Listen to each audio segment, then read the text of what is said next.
Good evening. So let me start with an expression of gratitude to Manthana Mysuru, its organizers, and the brains behind it for giving me an opportunity to launch this book in the city of Devi Chamundeshwari. And I've said this just a couple of days ago. In fact, on 25th of October, I had an opportunity to share space with Shri B.L. Santoshi as part of the launch of another organization in Bangalore. That if at all there is, let's say, a state which can legitimately claim to host the intellectual capital, at least currently, I'd say that space is jointly shared by Bangalore and Mysore. I said this before. And since that statement is already on record, rest assured this is not a statement made for public consumption. So I've said this on that occasion as well, that this is perhaps one of the few states that has managed to strike a decent balance between three different strains or flow, let's say waves of human thought. One is the need to celebrate what belongs to you and what is perhaps your closest identity, which is the identity as a Kannadiga. The second is keeping an open mind to ideas that come from outside. And therefore, there is a degree of cosmopolitanism that pervades Karnataka as a state and certainly these two cities. And three, that it is possible to strike a fantastic balance between the past and the present without the past necessarily being relegated to, let's say, the status of a relic in a museum, is something that this state brilliantly demonstrates. And I can't think of a better city than, in fact, Mysore to showcase this particular aspect. Because every time you pass through this particular city, you wonder at the spirit of the city to keep its architecture alive, its buildings alive, and to somehow, let's say, stem the rapid movement of so-called development in such a way that it submerges whatever is native to this particular city, the spirit and culture of this particular city. So kudos to the spirit of Mysore and the people of Mysore for having done what you have. I wish there were more cities in this country that could emulate this particular model. Second, this particular event was meant to happen at least 2 years ago, where I was meant to interact with the denizens of Mysore. But I think it was destined that I come here to launch my book finally. And thanks to Darshan Rajji and his entire team for their perseverance and their doggedness in ensuring that I land in this place. And I'm very, very happy that I've come here. Today I had the good fortune of having a darshan at the temple itself and then visiting Parashara Gurukulam. I don't know how many people have had the opportunity to visit that particular institution. It's relatively fledgling and nascent, but I would request as many people as possible to pay a visit. I think it's one of those pristine enclaves of pure dharma, which one would certainly love to be a part of. I wish I had received that kind of training as a child, and I envy everyone who is getting a training as part of this particular institution. If I'm not wrong, please correct me if my pronunciation is wrong. I think it's situated about 15 kilometers away from Mysore on KRS Road at Belagola. So please try and make it a point to visit the place. And I would urge as many people as possible to support this particular institution. The Veda chants by youngsters, perhaps some of them under the age of 10, and some perhaps in their 15s and their teens, is amazing, and I think it's a fantastic start to the day. 3, I thank Shri Yaduvir for taking time out of his schedule, for being a part of this particular occasion. And I think I couldn't have asked for a better chief guest simply because here there is a person who represents the legacy of this particular state, and given his age, when most people expect people of this particular age, so to speak, to actually give up their identity and their traditions, here's a person who is a proud bearer of the traditions of this particular state, not just the city. So congratulations for doing a fantastic job. And having had the benefit of meeting the members of the royal family in the morning today, I'm astounded by their humility. And this is not the first royal family whose humility has floored me completely. There is something about dharmic royal families, especially from the south, not to be biased about the south, but especially from the south, there's something about them which tells you that humility is something that goes hand in hand with dharmic traditions. The other family that I've had the benefit of engaging, let's say, fairly closely with is the Travancore royal family as part of my cogitations during the Padmanabha Swami temple case. And I've had the benefit of receiving their affection as well, and of paying, let's say, of having darshan of Sri Ananta Padmanabha Swami. That deity in itself is a different world altogether. Anybody who stands about 5 feet away from the particular deity is transported to a different place altogether. So I've had the benefit of engaging with that particular family and now this family. And there is something about dharma and humility that is inseparable. Notwithstanding how much ever you may have and whatever you think you may know, that there is a lot more to be done and there's a lot more to be known is something that they constantly reinforce over and over again. And that's been my learning. If anything, as far as this particular book is concerned,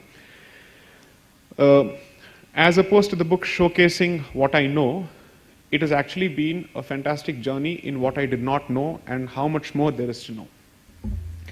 And I hope through the course of the trilogy, in addition to, let's say, peeling away layers of my own ignorance as far as Bharat's culture and its history is concerned, I also take the readers along as part of this particular journey, especially the ones who come from my generation, because I think this generation and the subsequent generations are in dire need of help. And perhaps, rightly so, it would help if this particular help comes from someone they are in a position to relate to in terms of age. And because then that gives them the confidence that if this particular person can do what he has or she has, living in almost similar circumstances and engaging with the same kind of peer pressure, why is it that we can't? I think that's extremely important for this particular generation to understand. Now, as far as the book is concerned, not to claim credit for anything that has been said by the Prime Minister over the last 2 days, but I'm finding it very, very difficult to dismiss the fact that the talk about coloniality has started finding a significant degree of resonance in several quarters. So let's start with the first statement that was made by the current Chief Justice of India, Sri N.V. Ramana, perhaps in September, just before my book launch in Hyderabad, which was on 19th of September, just a day before. He made the statement that the Indian legal system is in dire need of Indianization and decolonialization. That was followed by a statement made by the newly elevated Supreme Court Judge, Sri P.S. Narasimha, who made the same statement that perhaps it's time to revisit several of our judgments which suffer from coloniality.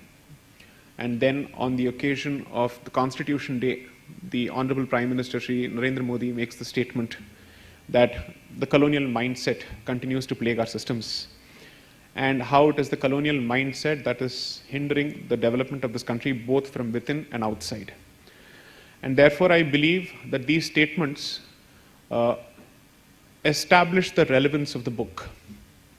And I don't say this because I have written it.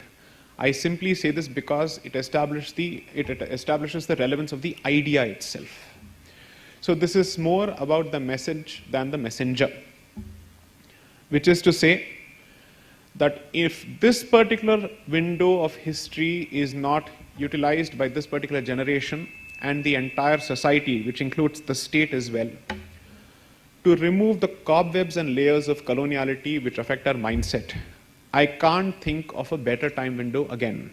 And most importantly, if you don't do it now, from here you go downhill, because as much as there is enough, let's say, cause for hope and positivity, there is enough cause for despair as well. When you read the headlines on a daily basis, the kind of discussions that happen on campuses, the kind of so-called protests that campuses seem to be germinating on a regular basis, the kind of fertile grounds that they have become for anti-Bharat activities. I think, therefore, not only is this the right time, it is the most critical juncture, because I think Bharat is at a crossroads, is at a significant crossroads. Perhaps since the invasion of the Arabs in the 8th century, 711 CE, this is perhaps the most critical juncture facing Bharat, and I say this without any attempt at hyperbole or exaggeration, because Bharat, as an independent country, notwithstanding the clout that it enjoys, is beset with a lot of challenges both from within and outside. And this is perhaps a huge realization that has dawned upon the society at a time when it is helmed by a government which has received a thumping mandate twice.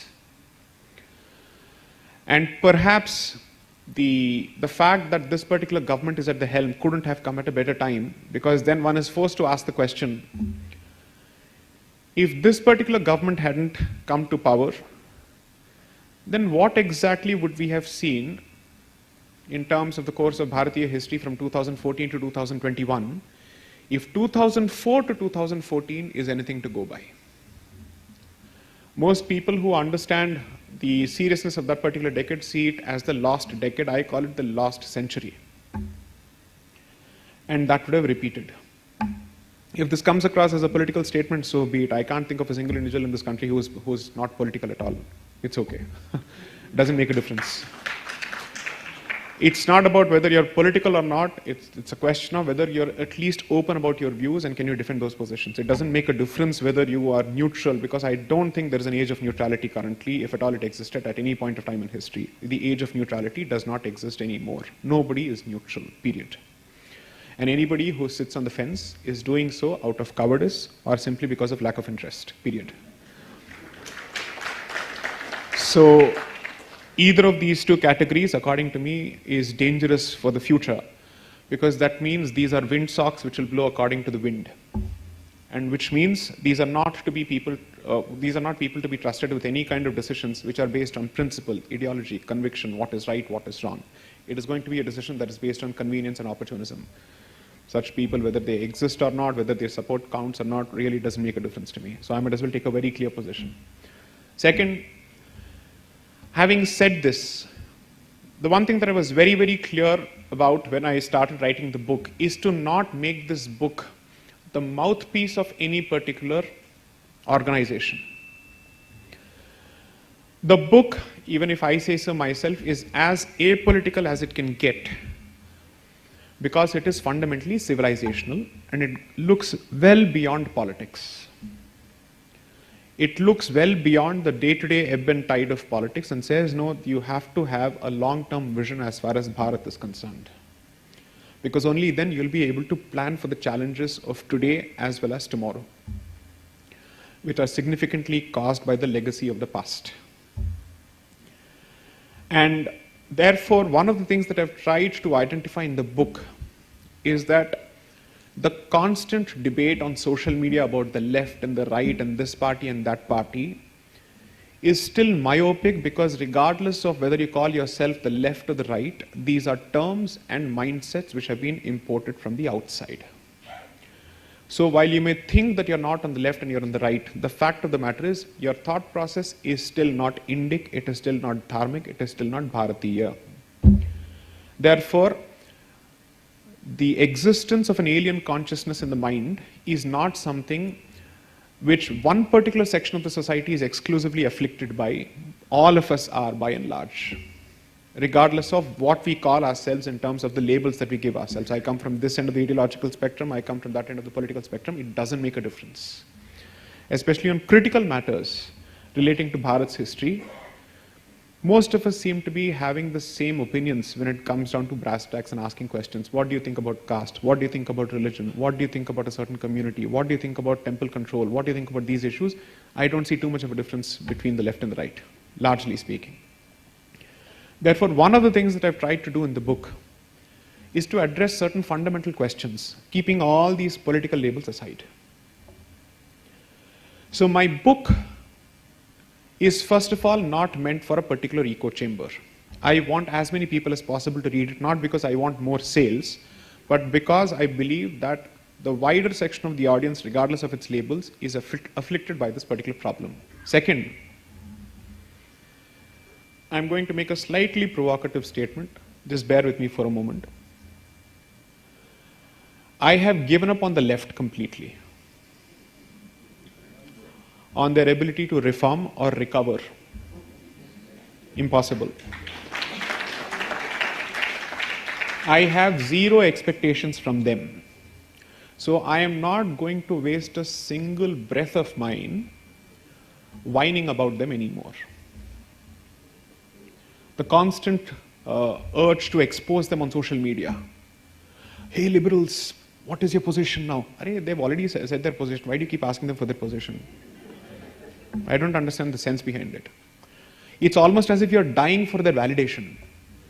Or you're hoping that they will admit their hypocrisy. Someday they'll grow a conscience and a brain and they'll say, yes, I was wrong. In which case, I don't know if I should doubt their intellectual capacity or ours.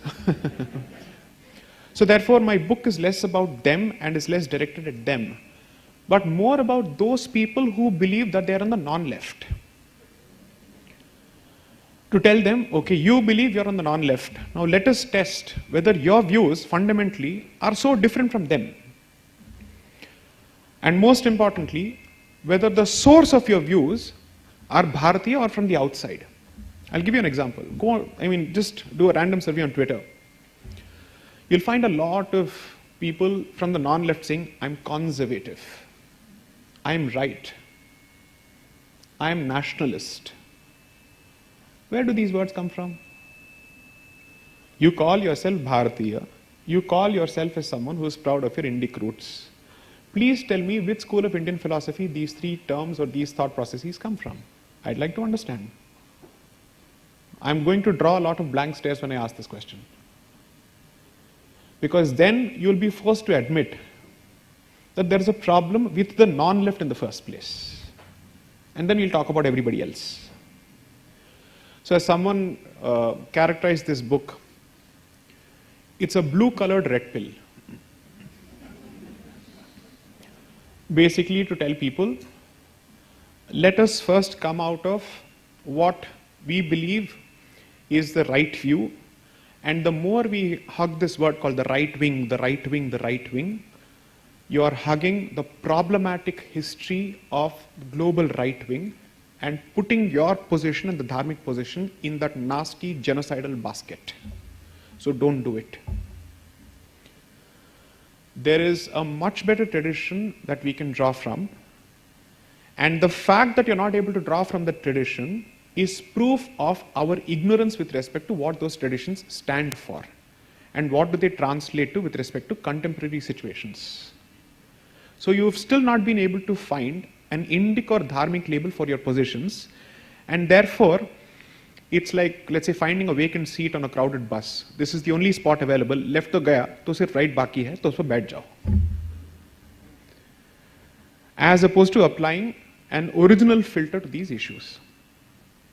So this has been as much an exercise in my own, let's say, in exposing my own ignorance, and those of people who I felt are coming from the same side. So let's call this an intervention for this particular side to say, the day the non-left in this country elevates the scope of its discussions and starts drawing from Bharatiya philosophies, it would be in a much better position to pontificate to the left.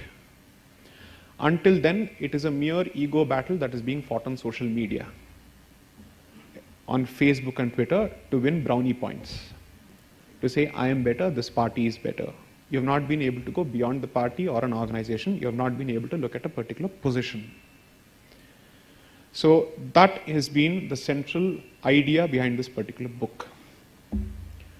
Now with this sandarbh in mind, I will end my limited pravachan and open the floor for discussions. Throw whatever you want at me. I will answer to the best of my abilities. Let this be an out-and-out interactive session. The floor is yours.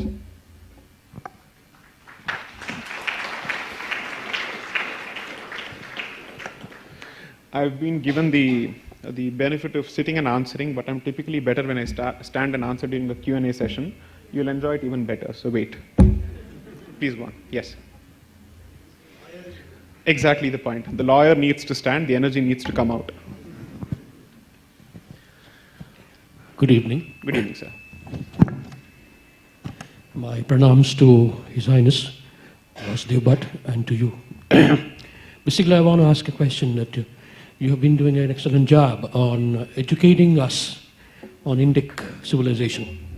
Would it be, in your knowledge probably you must have thought about it, to develop a team of legal minds across the country, every city, every town and a village, to take on this task for every issue at local levels so that the Indic culture is established more strongly? Hopefully you can. So, thank you for the suggestion. The thing is, thanks to the number of talks that I have done, and especially this book, I think a certain misconception has been cemented, which is to say that I do this full time. This is less than 20% of my time. And I do this as part of my pro bono commitments, which is to say, every lawyer is expected to earmark about 15 to 20% of his time doing stuff not for money. Most people, because I've said this before, in the legal fraternity, follow the rule of the Indian traffic, which is to say, keep left. Okay? Therefore, they go to their favorite causes. Human rights, civil liberties, gender studies, that's what they go to. I have decided to use my time for dharmic causes openly and clearly. So therefore, all these cogitations and whatever I do is part of that 20%. I do not have the bandwidth to do beyond this, simply because, how do I put it? I love my profession too much. I chose law for a very particular reason. Apart from the fact that I love the profession, it also gives me the ability to hold forth on some of these subjects with a certain degree of information. And therefore, I don't want to lose or dilute those skills which are central to me and which define me. Therefore, the legal skills is, the knowledge of the law and its application and legal logic is what I bring to the table. The more you generalize your skill sets, the less valuable you become and the less useful you are in the long run. So therefore, I don't wish to dilute those skills. However, not to take away from the suggestion that you've made, the good news is, fortunately, thanks to the social media positional advantage that I enjoy, I have seen a lot of committed individuals and lawyers take up these causes on their own in different parts of the country, which is exactly what the idea was when I set out to support these initiatives, that to show that it's possible to maintain a decent balance between your regular work and your life and your commitment to dharma. And that what I'm doing is not extraordinary, it is merely planned and calculated. And the only sacrifice that I have to make is the time that is spent on partying and any other useless socializing, which I'm more than happy to give up because I have zero interest in it. I'm positively antisocial on that front. So that is the only sacrifice that I've had to make, and it's not a sacrifice. I enjoy having made that sacrifice. It's completely useless, and especially in the Delhi circuit, I have zero interest. So once you are able to establish that this is feasible, workable, and this does not require you to be a bitter, poor martyr, which nobody in this generation wants to be, and rightly so, why should you be? Then it gives them the incentive to start thinking on these lines as to how do I combine my professional skill sets with my commitment to the civilization cause without sacrificing on my aspirations of a decent lifestyle and also leaving a legacy behind of having done something meaningful. That's basically the entire format. And once this message goes loud and clear, the hope is that I will have more people to network, because the point is you have to understand this. Don't expect any lawyer worth his salt and let's say worth his acumen to actually just jump into dharmic causes without an incentive. That's not happening. And if you think that people on the other side are working for ideology alone, no, money is being thrown at them.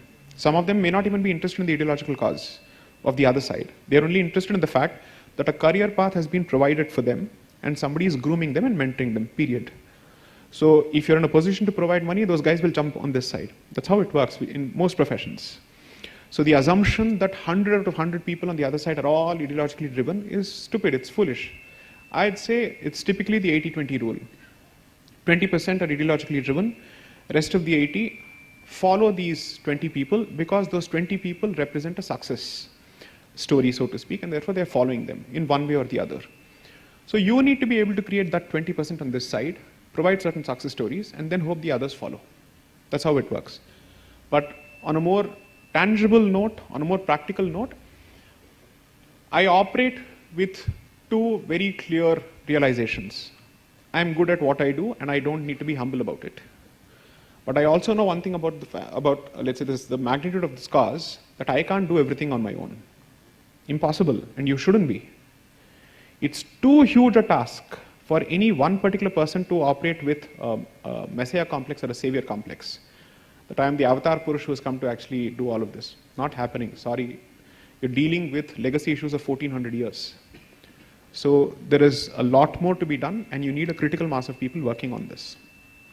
So therefore, wherever possible, and wherever I find a decent blend of competence first and commitment to the cause later, and when both these come together and there's a happy marriage between these two skill sets, I have collaborated with such people. So for instance, let me give you a live example.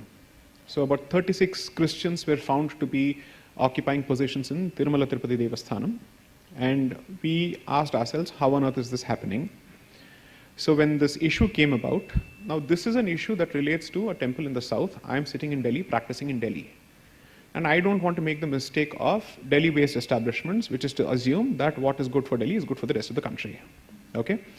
And therefore, I delegated that particular issue to a local legal team with a decent supervision, because the assumption is, if it traverses from the local courts and comes to the Supreme Court, I need to know what is the journey that it has traversed. Therefore, I need to have an oversight of it. But a local legal team, which is a competent law firm, is handling it very, very clearly. Similarly, in Madras High Court, Odisha, Bombay, wherever possible, we have done this. And a good number of these legal teams have volunteered to offer their services pro bono themselves. That is the importance of having a very clear, let's say, model to emulate in terms of a workable model. So when someone assumes that I am sacrificing something, I'm sorry, I have not sacrificed on my lifestyle, I will not. I have not sacrificed on my financial opportunities in terms of my practice, and I will not. Because that is what gives me the ability to do everything else. What is the first rule that they tell you when you sit in a flight?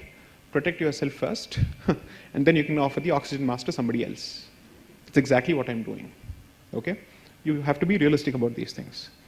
So once you're clear about this, then it becomes easier for you to understand, okay, within this limited, let's say, framework, how much can you do, how much can you push? So to answer your question, there are more ways to do this, and it is happening.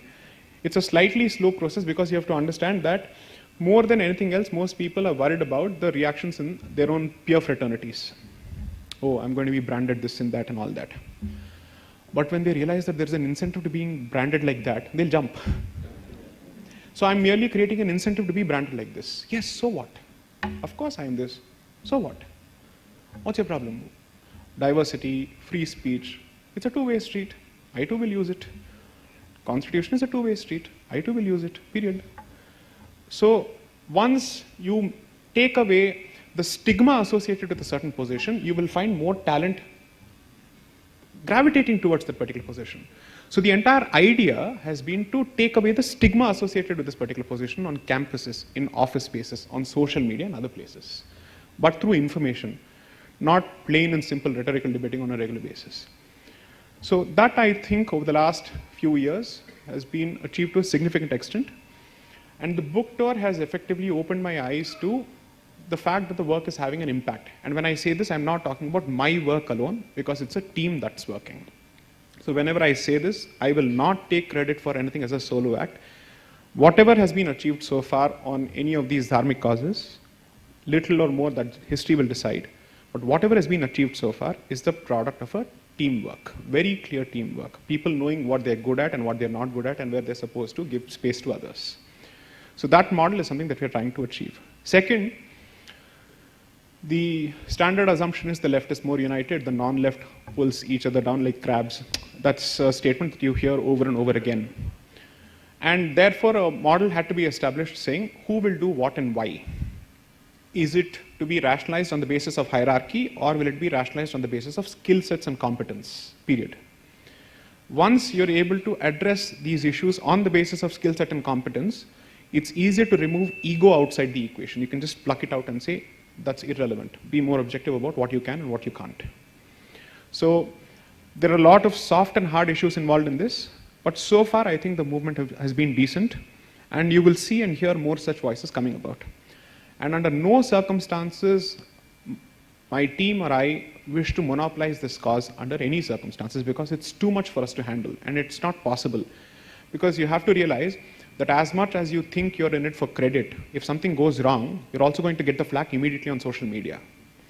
Indian cricket team gets it. Why will I not get it? Okay, so it's a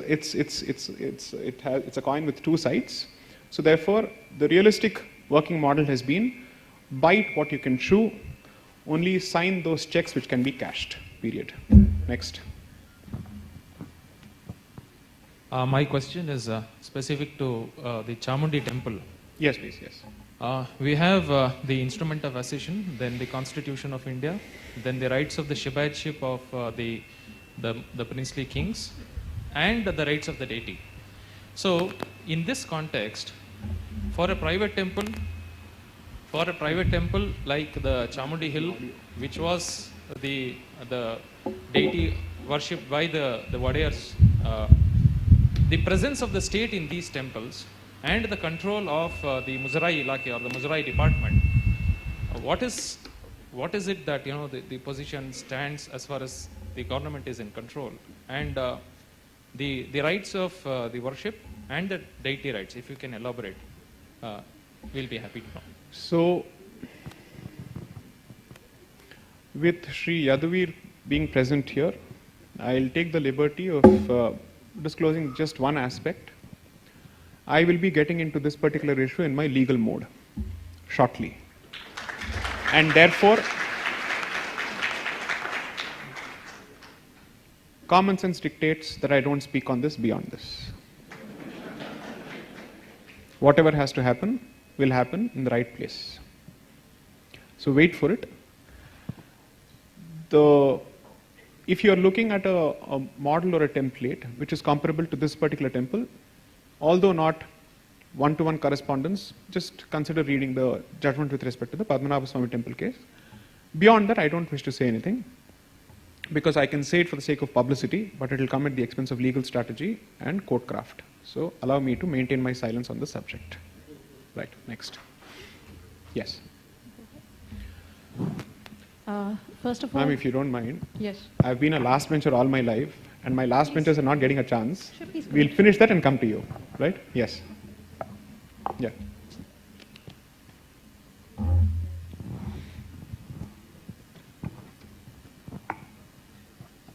Namaste, His Highness, and hi, Sai Deepak. Please. So my question to you is, firstly, thanks for, starting a fire of decoloniality. But for me, decoloniality, what will be the end state of it? What will be the institutions? How will the institutions look like? How will the judiciary look like? At the end of this whole project, what is it that we'll be looking at in the whole picture? Thank you. I don't have an answer to that question in terms of the specifics, because my own analysis is incomplete and it's work in progress. I will tell you what I'm clear about so far. That there is a problem of coloniality, and the decoloniality is the solution. These are the two crystal clear conclusions that I have arrived at in my own headspace. What will it translate to in terms of the nature of the state, the organization of institutions, the relationship between the temple and the state, individual rights, gender rights, all these issues? I will be in a much better position to formulate after I'm done with the trilogy. And there's a good reason for this, and I'll explain why. My analysis of the Constitution and its colonial consciousness is far from complete. I still don't have a clear answer as to whether the document is fully colonial or fully decolonial, or is it a mixed bag. If it is a mixed bag, is it 70-30 in our favor or against us? I don't have an answer to that yet. And since I'm taking this up as a very serious scholarly pursuit, not to give myself the tag of a scholar, but to say that I want to be rigorous about this, I haven't decided the outcome and then pushing my evidence in that particular direction. I haven't done that yet. I have kept an open mind to what the literature may educate me as I go through it. So I will be in a much better position to answer this question. And I repeat, much better position to answer this question as opposed to saying I'll have the correct answer to this question. I'll be in a much better position to answer this question after the trilogy. So just by way of a spoiler, a bit of a spoiler, is that what I thought will be the timeline of the second book. I've started working on the second book to a significant extent, and I've altered it because there are portions which I want this generation to know of Bharat's history. Because once they read it, they will be able to draw parallels between what is happening in this country in several parts and what happened barely 70 or 80 years ago, and how history is being repeated in less than a century. That is the worst part about Bharat's history currently. That history is being repeated in less than a century, or at best within 120 years. Usually that doesn't happen. It takes time for history to repeat itself, but in Bharat's case it's happening, and therefore I want to introduce that literature with a certain sense of urgency, saying, please read this. The academic, let's say, notion that you constantly wallow in is at loggerheads with existential challenges that this particular civilization faces. It's almost as if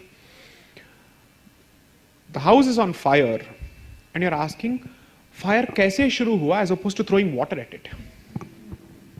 Okay? And you decide to fiddle, like Nero. So the point is, I am trying to put out that fire first with, let's say, a carpet bombing of information, with facts.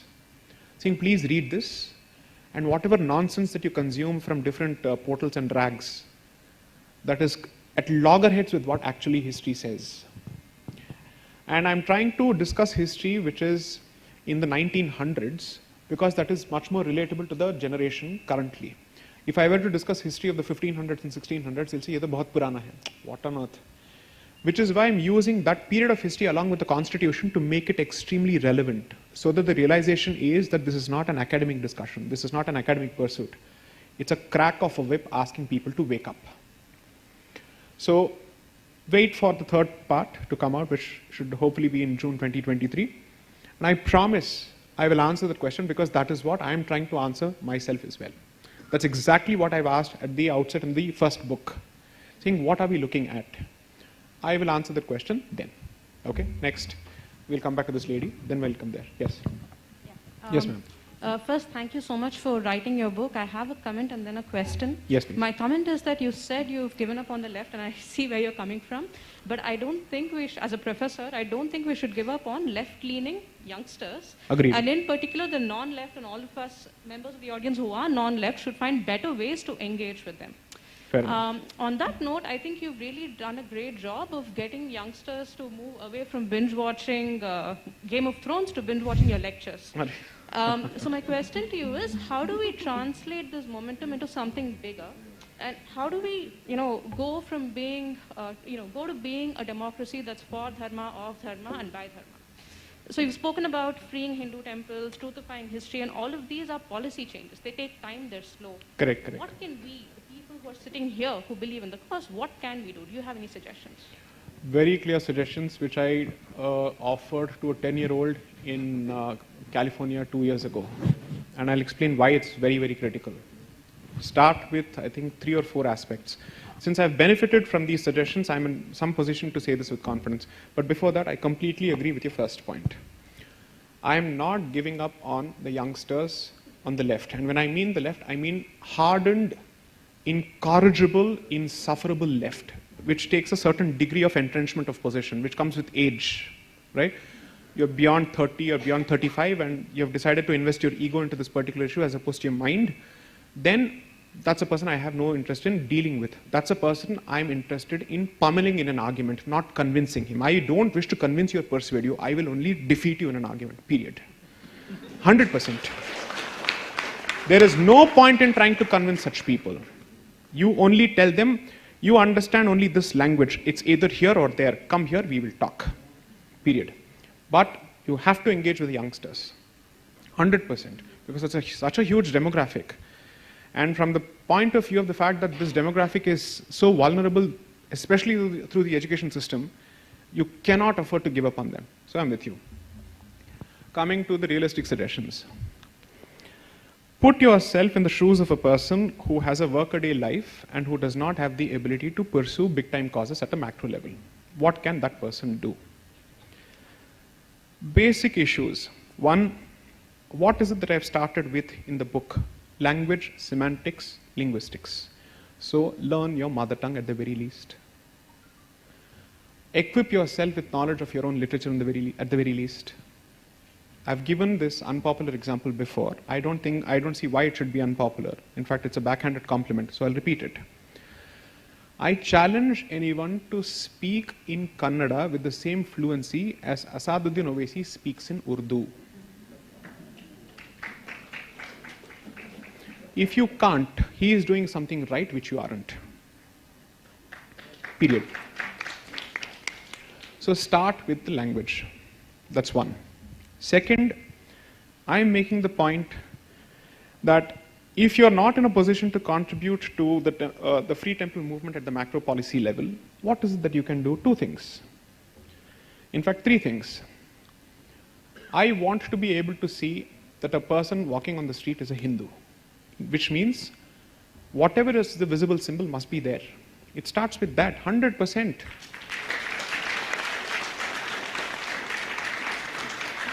Why are visible symbols part of core tenets of other religions? Because it becomes a part of your habit, a part of your second nature, and you will not think and talk about your religion at, let's say, at some esoteric level as if you're talking of a third party. You won't talk of it as if it's a stranger. You need to be able to connect with it. And therefore, without practice, there is no logic, and without logic, there's no practice. Both have to go hand in hand. You need to know what is it that you're fighting for on social media. And if you don't even practice it on a daily basis in the simplest of forms, what on earth are you fighting for? I don't even understand. Makes no sense.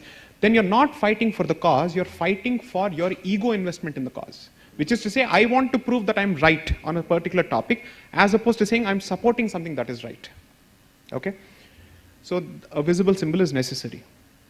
Third, the corollary from there is that take ownership of at least the local temples. Why is everybody sitting in some remote part of the country and constantly think of Jagannath Puri and Tirupati but not the local temple? Is this temple under any less state control compared to Tirupati? No, it's not. This is the temple which shouldn't be under state control, because if at all there are some policy justifications for the state being present in a macro institution and a mega institution which could have security issues, what is its justification for being in the street temple? I don't understand. What money are they going to make? What corruption are you talking about, and who are you to talk about corruption? You have no moral authority. The Indian state has never had moral authority to speak on corruption in the last 70 years. So who are you to talk about corruption? At least if it's corrupt, it's someone from my community eating it, as opposed to you taking money and giving it to some other community. So I am clear about the fact that it starts with this, then you go to the next level, which is what? Do not reduce any of your festivals to mere celebratory activities. Explain the significance. Do something about it. None of this is going to be possible because at the end of the day, when it's a nuclear family and the joint family system is broken, then what is it that you're looking at? So what is human psychology at play here? It is the joint family that provides an extended support system that has been done away with now, thanks to our own insistence on nuclear families. Somehow that was meant to be the progressive way, done. Okay, kya progress hua, dekh lenge. Second, if this setup is gone, then you still need to have some connection with a larger ecosystem which reinforces your identity. And therefore, go back to your basic sampradayas. I can't think of most Hindu families which have not had a traditional guru or a traditional matha or a traditional institution that they've been connected with in one way or the other. To me, it doesn't make a difference whether it's Brahminical or non-Brahminical. It honestly doesn't make a difference. As long as it's a traditional sampradaya, it's a traditional sampradaya. For me, traditional is not Brahminical. Traditional is Hindu, period. Therefore, go back to those institutions. Two things come out of it. You don't feel alone when you're trying to bring up a young child and trying to instill values in it, and when you don't know how is this child going to deal with the rest of the world, is he going to be or is she going to be the misfit? But when you realize that there are others, that fear comes down to a significant extent. And you also end up strengthening that particular institution because such institutions survive on following patronage and numbers. And when the heads of such institutions are in a position to command greater respect from their following, they will be in a much better position to talk to the politicians saying, you can keep playing politics, but don't keep playing politics with our institutions. Because they will derive confidence from the fact that the people are backing them. That is what, let's say, the so-called godmen of other institutions and other faith systems bank on, the existence of a ground support base. Tell me which of these things that I've just suggested is beyond the realm of reasonableness and practicability. I don't think it is. These are plain and simple basics. Once you're in a position to achieve this, the immediate effect that you're looking at is an enhanced attachment to your culture and a better awareness of your own institutions. So the next time when someone says, it is in your institutions there is more corruption, not in our institutions, you can actually tell them, what are you talking about? Our institutions are corrupt today largely because of entrenchment of the state. That is a fact. Because the state has an incentive to constantly attract crowds at the expense of dharma, tradition, sampradaya, ritual, practice, whatever. And therefore they will do whatever it takes to create revenue streams, ports of revenue. For them, these institutions are nothing but ports of revenue. That's it. Therefore, you'll be in a much better position to argue. Nothing that I have said in the last 5.5 years, ever since I started speaking on the subject in September 2016, is beyond, it's not something that requires a 120 plus IQ or 160 plus IQ. It's plain and simple logic based on the ground realities. If there is a payment-based darshan queue system, who benefits from this? First, the person who controls the affairs of the institution benefits from this. Who is the person who is controlling the secular aspects, which is to say the monetary and fiscal aspects of the institution? It is the state. So why is my community taking the rap on its knuckle when the state should be held responsible for this? Why is my community, my faith and my institution being constantly called a commercial institution when it is the state that is responsible for this? And it's constantly my community that is the favorite whipping boy of everyone who says Hinduism is all about money, wherever you go it's all about money. Is that the case? If that is the case, it is in other faith systems that there is a systematic, organic way of collecting money on a monthly basis. 10% has to be given, whether it's a church or a mosque. It's not my temple that's doing this from everyone, right? So that takes us to the next step. There is an obligation and a top-down imposition. I am saying those who are serious about this, park 10% of your revenue. Use it to support the causes which you believe are advancing the cause of dharma. If you cannot be a Rana Pratap, at least be a Bhamasha is something that I've said umpteen number of times. So if you cannot be in the line of fire, at least support those who are in the line of fire in one way or the other. And therefore, monetary support is the most important way of doing that. So 10 to 15% of your income does not belong to you, is your self-imposed restraint. Do that. 5. Very, very dangerous suggestion. Hinduism is not a pacifist religion. Hinduism is not a religion of cowards.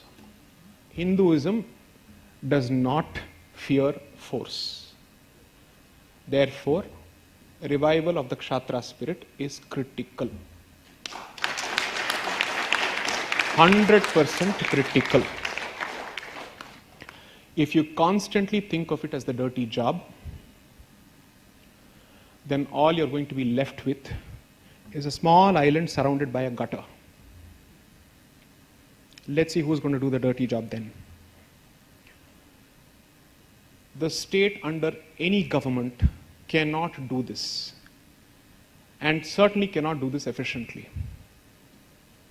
Which means the Hindu community must slowly start looking at self-sufficient enclaves, which are equipped to protect themselves. Several states in this country have already shown that the existence of the state apparatus is not an advantage. It has actually turned to be a liability for Hindus when they want to protect themselves. So, Do not use the Gita to teach pacifism to your kids. Teach the Gita to teach Kshatra to your kids. The Gita is not meant to be a post-retirement Katha Kalakshepam book where people get together for satsangas and test each other's memories. Do you know the shloka? Do you know that shloka? Oh, that goes on. Is that what it was meant for? Arey, what have you understood, man? So, grasp the saransh and apply. All of these are doable. None of these require state support. None of the things that I've said so far require state support. Now, despite this, if you don't wish to do it, well, you have just signed away your destiny as a civilization. Then, Ram Naam Satya Hai. Next. Namaste. Yes. I appreciate your point when you told that a person who is leaning towards no party, the same way a famous scholar and poet of Karnataka, DVG, says, Pakshatita Rashtraka. You also mentioned that leaning towards right will make us fall into the problems of global left. I agree largely. Global right. Global right, Yes, sorry. right. In the same way, will we not fall, by following this decolonial principles, will we not fall to the problems of the global decoloniality? Where is that border line? Okay, fantastic question. And this question has been asked of me twice, and I've responded 5 times. So let me repeat it once more. Decoloniality does not have one global template, which means the solution is local and contextual. Therefore, decoloniality starts with the basic presumption that if you remove the colonial filter from your head, you will be able to access your past without hindrance. And the collective civilizational forced amnesia that all of you have been put through and all of us have been put through, we will come out of it. You will literally be the Neo who's pulled out the plug and woken up in the tub, in the matrix. After that, what you do is your call and your choice as a culture, as a society. I have not subscribed to any abstract universal definitions of what should be a decolonial approach for every society. What have I said in this case? Coloniality has translated to the following issues in my society. Fissures have been created and fault lines have been created on the basis of caste. Fissures have been created on the basis of language. A false sense of patriarchy has been imposed on me through an Abrahamic experience. And therefore, I am being told that even this society needs the very same brand of feminism as the West, as opposed to saying Bharat has its own response with respect to feminism and the divine feminine. Okay? Having identified these problems, I am basically making the statement that the solution then lies in your own culture. To a significant extent, the past may not hold the answers to everything, but the past certainly has some lessons to draw from. So you don't have to worry about us making the same mistakes as everybody else. Because, frankly speaking, no document or nothing on paper is the reason for you not going back to untouchability. It's your own moral compass as a society which has taken the decision this is not right. Because that happened much before the abolition of untouchability under Article 17 of the Constitution. That movement started in 1930s itself. So put some faith in the moral character of your community. That itself calls for decoloniality, because the colonial notion is that Hindus are depraved and characterless and constantly need the stick in order to be, let's say, governed. Whereas the decolonial thought says, this is a society that believes in the concept of dharma and duty. Give them that respect and the society will respond and reward. Don't treat them like animals who require a top-down imposition. Treat them as individuals and a society deserving of dignity, and you will see how they respond to it.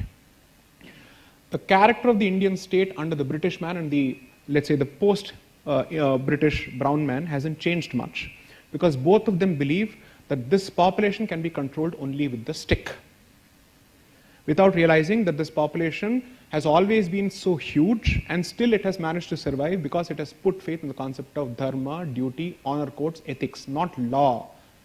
Honor codes and ethics, which are much more powerful than the law, because then there is societal obligation. Saying if you do not subscribe to this honor code, you're not just bringing dishonor to yourself, but also to us as a kula. That's exactly how the net functioned. That there is a social pressure on you to act decently and to live up to your obligations. So decoloniality will translate to you looking for solutions on those lines. Next. Good evening, everybody. I'm Dr. Anil Thomas. My question is from 2014.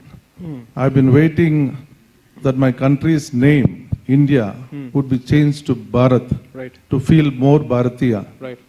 What is your take on that? Even I don't know, sir. We are changing names of roads but not names of the country. We are changing names of cities but not name of the country. So apparently some Mughal road has been changed to Maharaja Agrasen Road in Agra and other places. That has recently happened. We are doing all of this. Then change the name of the country. I'm with you. Please ask this question. I will join the chorus. I am completely with you on this point. And when someone tells me, नाम में क्या रखा है, अरविंद को हटा के अकबर रख दो, देख लेते हैं, या अकबर को हटा के अरविंद रख लो, देख लेते हैं. Tell me it doesn't make a difference. Of course it makes a difference. It starts with the name. What are you talking about? Why do people name? Why do people think so much behind naming a child? Are they idiots? Because name has a certain vibration, it has a certain energy. That's our belief, that's our philosophy. So if you're telling me that the name has no value, then you don't understand the power of sound. And this is a society and a culture that believes in the rich power of sound. What are you talking about?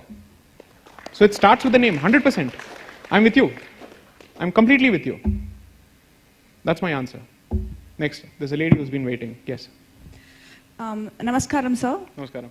Looking at the recent, if we have to apply a dharmic lens to the recent imposition and withdrawal of the farm bills, what would that look like, and how are we supposed to look at these situations and situations that are going to come up in the future as a new age Bharatiya or with the dharmic lens? I have been trolled on social media for my position on this.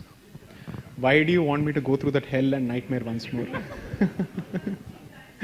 So, see, my point is this. One way of looking at this is to say that the government buckled under pressure. The other way of looking at it is the Prime Minister has risked his own personal capital in terms of his goodwill in the withdrawal. And if he's taken such a serious decision, perhaps there is something to it. That's one answer. He wouldn't have done this unless and until there was something else which is not visible to the public eye. That's one level of an answer. And therefore, it takes us to the very thorny issue of the revival of the Khalistani sentiment in Punjab and the law and order issues that perhaps the government was looking at if the situation were to continue or had it continued. My very limited observation, because I don't want to use the word criticism and get into trouble, is that when 1.0 version of this, which is the Shaheen Bagh protest, started, you were normalizing a certain form of occupation of our streets. You let that continue, and the only thing that successfully got those people out of their places is the Mahamari called Corona. Not anything else. And it's a sad testament that a pandemic or an epidemic had to do this, as opposed to the state doing it. And when I say the state, I also believe that perhaps the judiciary should not have indulged these sentiments beyond a point. I'm saying that as well. The second limb of the argument is, you've had one experience. Why are you allowing the second experience at a larger scale to start?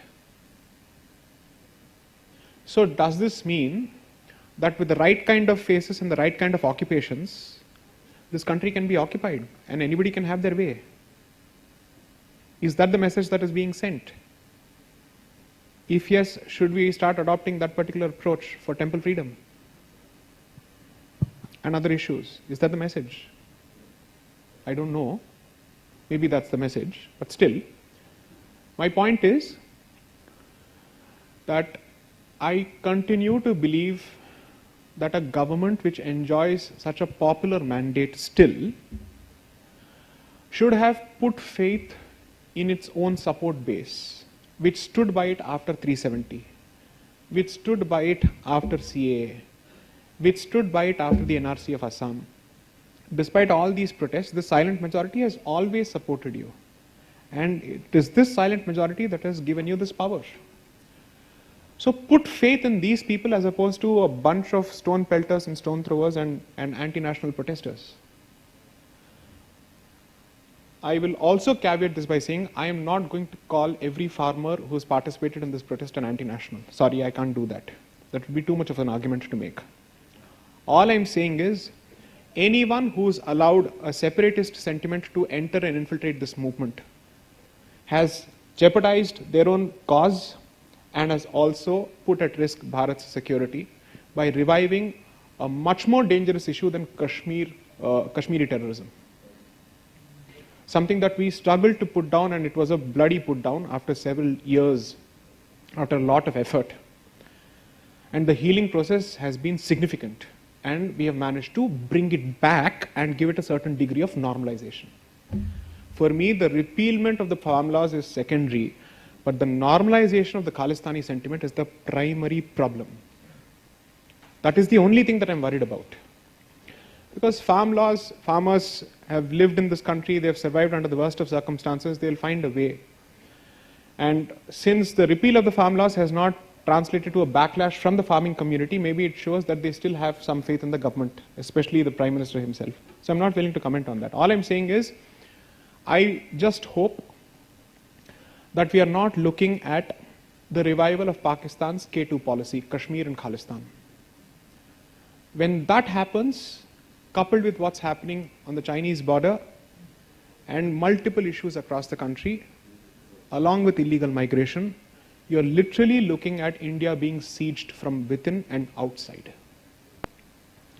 I just hope that we are in safe hands, and I pray that is the case. Next.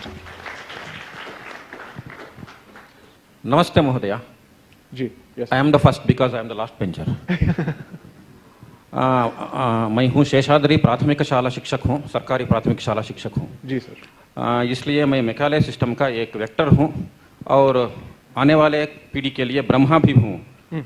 बहुत मेघालय को मैं उत्पादन करता हूँ। Any specific suggestion from your side for implementing decolonization mindset? See, specifically I say, I skip usually Gandhi Jayantis. So a notice was served on me for not attending the national festivals. Immediately I answered with a Supreme Court order saying it is not mandatory to attend national festivals. Join my profession, sir.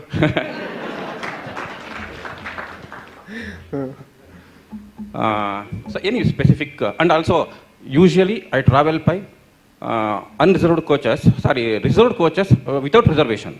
Okay. Yes, I fight with TTEs also. Because usually the bogies will be free, but I am not allowed to sit.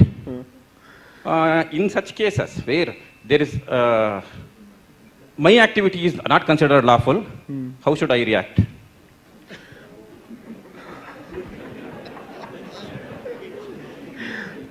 Allow me to choose between the questions.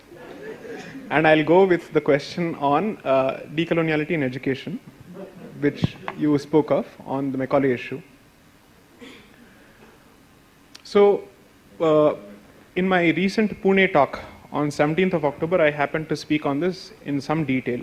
All I've said is, one of the challenges that you've been seeing with respect to education right from the Vajpayee dispensation has been that each time you try and change the curriculum and whatnot, you're being accused of Bhagwakaran, saffronization, so on and so forth. So, I think a fairly commonsensical suggestion, which is not my own, which others have made, is that why don't parents and students have diversity of options and more options in terms of what they want to study?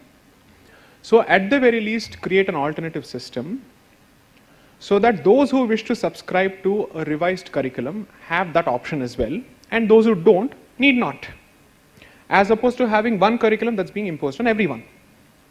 From the sciences to the history to language and all these subjects, allow us to craft, let's say, an Indic knowledge system or an Indic education system, and create a separate board, just as you have the ICSE and the CBSE, create a separate board, so that it becomes one of the mainstream options, and so that you have schools and educational investors moving in that particular direction.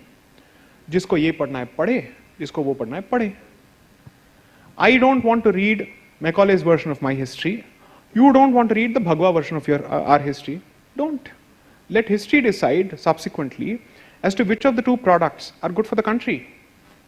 At least let us have more options, as opposed to everybody being sent to this mass-produced factory. Right? That is perhaps one solution. Because you see, typically most governments operate like water. They want the path of least resistance. Okay. Therefore, I'm saying this is the path of least resistance, wherein you're not taking away something from them and you're not imposing something on us, and vice versa, period. Second, you have to ask yourself a simple question. When in the opposition, you opposed RTE significantly, and the exceptions given to minority institutions and the RTE, you opposed it. Why haven't you acted on that opposition and acted on that belief in the last 7 years? Which means either scrap the RTE or make it equally applicable to minority institutions. That hasn't happened. The reason why this becomes significantly important is the RTE system has devastated non-minority schools because they have not got the kind of payouts and subsidies that they're supposed to get from the state out under the RTE structure. In cities like Delhi and states like Delhi and other places, you're looking at thousands of schools being shut down because they're unable to run. So when you're looking at the education system, I'm looking at the hard infrastructure apart from the content which that infrastructure disseminates. So here is the fairly clear solution, at least workable solutions for both these subjects. And it's not the first time this is even being proposed. So I don't think it's a question of paucity of solutions. Perhaps it's a question of will, political will. When you come to power, what is it that you come to power for is a question you should be asking yourself. If it is an end in itself, then the more things change, the more things remain the same. But if it is merely a means to an end, what is the end goal? These are long-term civilizational changes. These are not small-time tweaks. You make this change, you will see less trouble on campuses and students being rebels without a cause on the streets in the next 10-15 years. But if you don't, and you shove woke culture more into our curriculum through manuals and whatnot, you are creating a future where even as a government you do not have let's say an electoral incentive, because these people won't vote for you. I don't understand, why do you continue to support them? The products of the system will never vote for you, right? So I don't even see the political incentive in keeping this particular structure alive. Forget civilizational incentive, forget everything else. I'm asking the political incentive. Is the political disincentive and disadvantage not clear to you? I leave it at that. So it's 7. How many more questions can we take? 2 more questions. Yes, 2 more. Yes.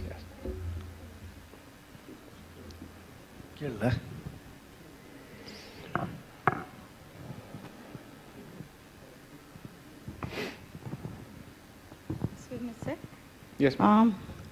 Regarding the constitution, we have only one constitution, isn't it, sir? So why can't we have only one law which is applicable to all Indians? That is creating problem. The law itself is dividing. If we have 2 laws, for in the Indians, Hindu law is there, and for Mohammedans there is another law. Why can't you have that? And being an advocate, yourself is an advocate, why can't we fight for that? How many things will we fight for? Applicable to all Indians, Hindu law. It should be, I think that is good I think. Instead of having, nowhere in the world we have two laws like this. Understood. Okay. Isn't it, sir? You're right. You're 100% right. That is my opinion. I agree with you. So your that's point why, is there should be only one law, which is Hindu law. I'm with you. when we have one Right, right. constitution, Correct, one correct. law. Correct. That's So all. If it is applicable I think to all. the solution is straightforward. Yeah. Let this government declare that this is a Hindu nation. After that, we can have a Hindu law. Yeah, that is true, sir. Okay. Yeah. I am saying the government should do this. Yeah. Why should I go to court asking for this? How can I go to court in a writ petition asking for this? It won't make sense, no? I yes, can't sir. do that. Government with 282 and then 303. And they are in a position to declare this. Let them do it. Baat khatam ho gaya. The solution itself is in this only, I think. Ma'am, I completely agree with you. The moment That you is the declare this, most of your problems are over. Yeah. Just make this one declaration. Over. The magic wand has been waved. It's over. I'm 100% telling you this. I think all of us should write to the center basically saying, please declare this country a Hindu nation. 100%. I mean this very, very seriously. Thank you, sir. Sir, As my opposed to question- hundreds of writ petitions in court, this one open letter is sufficient. Next. Sir, so Yes. this is regarding two big institutions. One is the dharmic ones and the other one are the mutts. So what template is there where they can come out from the nutshells other than imparting to the particular caste so that most of the problem is solved and where the HR department can ensure a proper Bharat Mata Ki Jai ka textbook can come out one. And second big institution is the constitution. We don't know where this word secular was, who has put it, and how do we have to get out of that? For the second one, read my book. I've addressed this. 100% I've addressed this. Yeah. Okay. For the first one, see, this is slightly problematic and I might as well make this point. Anyone who says that caste is the reason for lack of temple freedom, and caste is the biggest problem because once the state comes out of the temple, which caste will control which temple? And therefore that is the reason that we are going through this question. Because since that question has not been answered, we cannot move towards a solution. I'm sorry, it's a fundamentally flawed question. And let me just explain how. Those institutions which belong to a particular sampradaya will be governed by those sampradayas, and anybody else who wants access to that particular institution will respect the sentiments of that sampradaya and step into that particular institution, period. That's how it has always worked. Whether it is the Saiva sampradaya or the Lingayat sampradaya or whatever it is, you are looking at people who call themselves as Hindus can step in, but the control and management will be in the hands of those people who actually are subscribers to that particular sampradaya and who are followers of that particular sampradaya. One. Second, unfortunately we have come to a very reductive notion that sampradaya is equal to caste. No, it is not. In some places sampradaya is equal to caste, where some varnas control certain institutions. But in a good number of these instances, sampradaya is across varnas. You need not be, let's say, a person from one particular varna alone to be a part of the particular sampradaya. Okay? Second, as long as the core rituals, or rather as long as the religious practices of that particular institution are entirely in the hands of those people who subscribe to that particular sampradaya, you can have, let's say, a management system where perhaps others have some say in the management. However, to say that non-members of the sampradaya will equally have rights with respect to the religious affairs of one particular sampradaya is not done. And there's a good reason for this. You are fundamentally, as a dharmic system, a collection of various sampradayas. Therefore, every sampradaya decides to protect its traditions very, very fiercely. That's how, for them, Hinduism starts and ends with their sampradaya. So your idea cannot be that for the purposes of Hindu unity, I will create sampradaya complete, I'll destroy sampradayic identities completely. If you do that, you don't have a viable replacement also. Then what are you going to do with all the traditions that have come as part of this, all the vocations that have come as part of this, all the knowledge traditions that have come as part of this? You will kill everything. So this blunt James Bond hammer, let's say sledgehammer approach, which is to say Hindu unity is the goal and therefore caste is the problem. Destroy caste, destroy sampradaya, destroy diversity. Uske baad kya rahega Hinduism mein? What is left in Hinduism after that? You have created an Abrahamic equivalent of Hinduism, period. your internal diversity has been killed. So I'm sorry, anybody who says that let us destroy all these identities for Hindu unity, unity is not created like this. Let me tell you how it is created. Christians and Muslims too have diversity in denominational identities within their religions, right? So why do you assume that they are united despite their diverse identities and you are not? Two reasons, two very good reasons. Unity is created also by defining who does not belong to your group. Therefore, they are very clear about who is a non-Muslim and who is a non-Christian. Whereas we are the ones constantly saying everybody is a Hindu. Everybody should be given access to our temples apparently. Even people who have broken our temple should be given access apparently without the need for an affidavit. This is what we are saying. So the one thing that you have to learn from them is the identity and the clarity as to who is the outsider. A community is defined as much by its identification of insiders as much by its identification of outsiders. Second, what rallies people around is not a vague idea of unity but a specific cause. When Ram Janmabhoomi movement was going on, did people ask each other their castes and contributed to the Kar Seva? No. Where was that happening? According to them, they were all fighting for a cause. Jati was irrelevant, Varna was irrelevant. So identify causes which bring people together as opposed to simply saying destroy the structure. If you do not have a replacement for an existing structure, you do not have any business destroying the existing structure. Because then you're creating anarchy. You're creating chaos. You're creating the absence of a social structure and a social net, a safety net. Logic and received wisdom and community psychology always tells you, do not destroy something until you have a viable alternative for what exists. Period.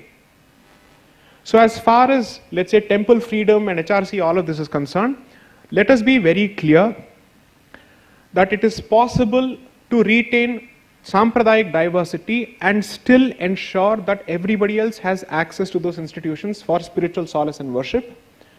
And none of this should be given as an excuse to allow the government to stay inside temples, regardless of whichever party may be in power. Have that clarity. Don't make this a political position, make this a religious, civilizational, cultural position. You will survive. Thank you. Is that it? Yeah, thank you.